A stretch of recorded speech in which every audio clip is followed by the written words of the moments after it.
They have no anti-aircraft equipment. Right ఇక Trump కీలక ప్రకటన జాతిని ఉద్దేశించి అయితే చేశారు. యుద్ధం ఇప్పట్లో ముగిసే పరిస్థితి లేదని చెప్పేసి కూడా అమెరికా అధ్యక్షుడు ట్రంప్ కీలక ప్రకటన చేశారు. ఇక ఇదే విషయానికి సంబంధించి వారి అభిప్రాయం అలాగే రాజకీయ విశ్లేషణ అందించడానికి మనతో పాటు పెంటపడి పుల్లారావు గారు ప్రముఖ రాజకీయ విశ్లేషకులు అందుబాటులో ఉన్నారు. Sir good morning sir.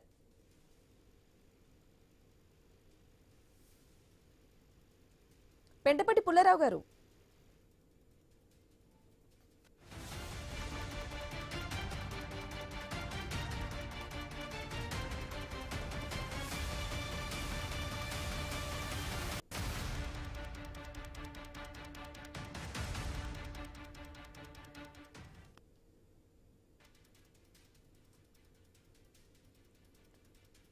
ఇక ట్రంప్ జాతిని ఉద్దేశించి కీలక ప్రకటన చేశారు. ఇంకా కంటిన్యూ అవుతుంది 2-3 వారాల్లో అని చెప్పేసి కూడా చెప్పడం జరిగింది. ఇప్పట్లో ముగిసే పరిస్థితి లేదు అని చెప్పేసి ట్రంప్ చెప్తున్నారు. ఇదే విషయానికి సంబంధించి వారి అభిప్రాయం అలాగే రాజకీయ విశ్లేషణ అందించడానికి మనతో పాటు ప్రముఖ రాజకీయ విశ్లేషకులు పెంటపాటి పుల్లారావు గారు అందుబాటులో ఉన్నారు. Sir good morning sir. Good morning Pullarao గారు చెప్పండి. ఇప్పట్లో యుద్ధం ఆగే పరిస్థితి లేదని చెప్పేసి ట్రంప్ కీలక ప్రకటన చేశారు జాతిని ఉద్దేశించి. అలాగే ఇరాన్ ను పూర్తిగా ధ్వంసం చేస్తాం, ఇప్పటికే అణుసామర్థ్యం కూడా దాడి చేస్తామని చెప్పేసి ఆయన చెప్తూ ఉన్నారు. అంటే ఇప్పటి వరకు చర్చలు జరుగుతున్నాయి.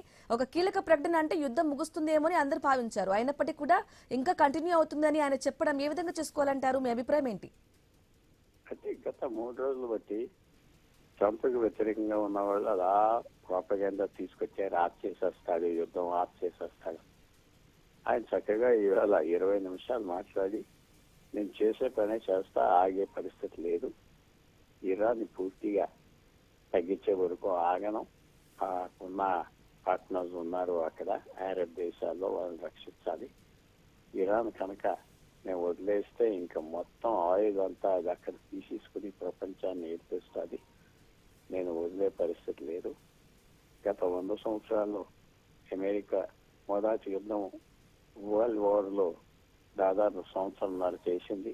సెకండ్ వరల్డ్ వార్లో 3.5 సంవత్సరాలు, వియత్నాంలో యుద్ధం 20 సంవత్సరాలు చేసింది, కొరియాలో 4 సంవత్సరాలు. నేను చేసేది 32 రోజులే.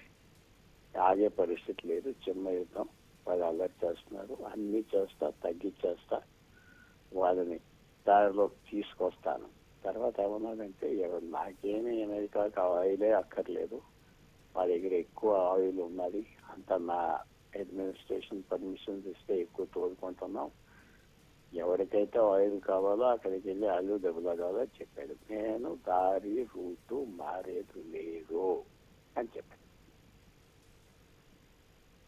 అయితే పెంటపాటి పుల్లారావు గారు, అంటే ఇంకా అతి కొద్ది ఆణ్వాయుధాలు మాత్రమే ఉన్నాయి ఇరాన్ దగ్గర, సో వాటిని కూడా ధ్వంసం చేస్తాం. అయితే ఇరాన్ ఓడిపోయిందంటే ఆటోమేటిక్ గా హర్ముజ్ జలసంధి అనేది ఓపెన్ అవుతుంది అనేది ప్రధానంగా ట్రంప్ చెప్తున్నమాట. వాళ్ళక్క ఏమన్నాడంటే అక్కడ ఉన్న వాళ్ళందరినీ చంపేశా, కొత్త వాళ్ళు పర్వాలేదు, వాళ్ళు పాత వాళ్ళ కంటే మంచి వాళ్ళు మాట్లాడుతున్నారు, దారిలోకి వస్తారు. తర్వాత హార్మోన్స్ ఓపెన్ చేయాలి అనేది మిగతా వాళ్ళు కూడా చూసుకోవాలి, నా బాధ్యతే కాదు, అది మిగతా వాళ్ళు కూడా చూసుకోవాలి, లేకపోతే కష్టం, నా మీదే తొయ్యటం కష్టం. నేను మాత్రం ఆగేది లేదు, ఇరాన్ మళ్ళీ యుద్ధం చేయకుండా చేస్తా, ఇరాన్ పక్క వాళ్ళని ఏడిపించకుండా చేస్తా, యుద్ధం ఆగేది లేదు అని స్పష్టత మాత్రం తీసుకొచ్చాడు. ఎస్ పుల్లారావు గారు, అయితే ఇక్కడ ట్రంప్ మాట్లాడిన మాటల్లో ఒబామా గురించి కూడా మాట్లాడడం చూసాం. $1.7 బిలియన్ కూడా ఇరాన్ కు ఇచ్చారు, గత అధ్యక్షులు చేసిన తప్పులను నేను సరిదిద్దుతున్నా అని ట్రంప్ చెప్తున్నారు. నిజమే అంటారా ఇదంతా? కరెక్ట్ గా చెప్పాడు. కరెక్ట్ గా ఉన్నదంటే ఒబామా 2015లో వాళ్ళతో అగ్రిమెంట్కి వచ్చాడు ఇరాన్. ఆ అగ్రిమెంట్ ప్రకారంగా ఇరాన్ అణు ఆయుధాలు తయారు చేయం, దానికి అమెరికా 40 సంవత్సరాలు వాళ్ళ బ్యాంకుల్లో ఉన్న ఇరాన్ సొమ్ములన్నీ తిరిగి ఇస్తారని తిరిగి ఇచ్చేసారు. కానీ వాళ్ళు ఏం మార్చుకోలేదు ఆ పద్ధతి. బట్ హుసేన్ ఒబామా చేసిన తప్పిది. వాళ్ళని పెంచాడు, వాళ్ళని ఏం తగ్గించలేకపోయాడు అని అతను దూషించాడు. జ్ఞాపకం కూడా చేశాడు. బరాక్ ఒబామా 40 సంవత్సరాలు ఇరాన్ డబ్బు అమెరికన్ బ్యాంక్స్ లో ఉన్నది బాగా పెరిగింది, ఆ వడ్డీలతో సహా వాళ్ళకి అప్పచెప్పాడు డబ్బు అని చెప్పింది ట్రంప్. ఇవాళ అందరికీ జ్ఞాపకం చేస్తున్నారు ఒబామా చేసిన తప్పు ఆ రోజు. నేను వచ్చాక ప్రెసిడెంట్ ఆ అగ్రిమెంట్ చెప్పేశా, మంచి అగ్రిమెంట్ కాదు, అది అంతా వాళ్ళే వాడుకున్నారు, యుద్ధంకి తయారయ్యారు.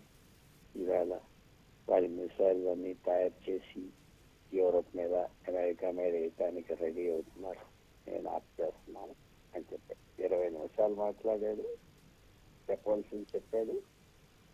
ఈ రూమర్స్ అన్ని వచ్చి యుద్ధం ఆగిపోతాదని ఆప్ చేయను అన్నాడు. నేను అన్ని పాటు చేయను, చేస్తాను, కంటిన్యూ అవుతుంది యుద్ధం అని చెప్పాడు.